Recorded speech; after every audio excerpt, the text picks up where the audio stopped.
ఇప్పుడు నేను చెప్పబోయే 5 లక్షణాలలో కనీసం 3 లక్షణాలు మీలో ఎమోషనల్ మెచ్యూరిటీ లోపిస్తున్నట్టు. అంటే దీని అర్థం మీ ఎమోషనల్ రెగ్యులేషన్ మీరు పెంచుకోవడానికి అవసరం ఉన్నట్టు. మొదటిది, రిలేషన్షిప్లో ఎవరితోటైనా గొడవ పడ్డప్పుడు, ఏదైనా కాన్ఫ్లిక్ట్ ఆర్గ్యుమెంట్లో ఉన్నప్పుడు నేనే గెలవాలి అని ప్రూవ్ చేయడానికి మీరు ఫైట్ చేస్తున్నారంటే మీలో ఎమోషనల్ మెచ్యూరిటీ లోపిస్తున్నట్టు.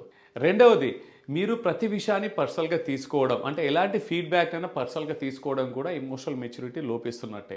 మూడవది, ఎలాంటి సెన్సిటివ్ టాపిక్నైనా మీరు మాట్లాడగలగాలి, మీ అభిప్రాయాన్ని వ్యక్తపరచగలగాలి, లేదా మీరు దాన్ని అవాయిడ్ చేస్తున్నారంటే మీలో ఎమోషనల్ మెచ్యూరిటీ లోపిస్తున్నట్టే.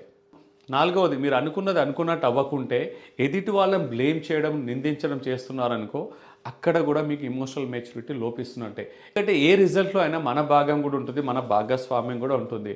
రిజల్ట్స్ రావట్లేదు, డిజైర్ రిజల్ట్స్ రావట్లేదు అంటే మన అకౌంటబిలిటీ, మన రెస్పాన్సిబిలిటీ కూడా అక్కడ ఉన్నట్టు. మనం అది తీసుకున్నప్పుడే, దానికి బాధ్యత వహించినప్పుడే మనకు బెటర్ రిజల్ట్స్ వస్తాయి.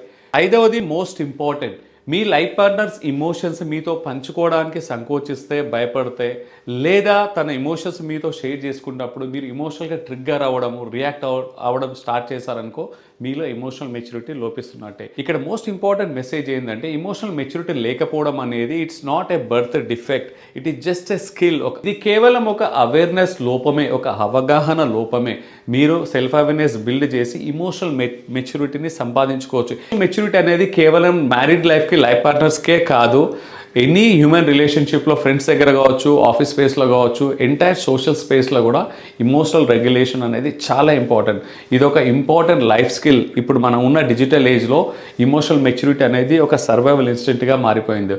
So stay blessed and stay connected.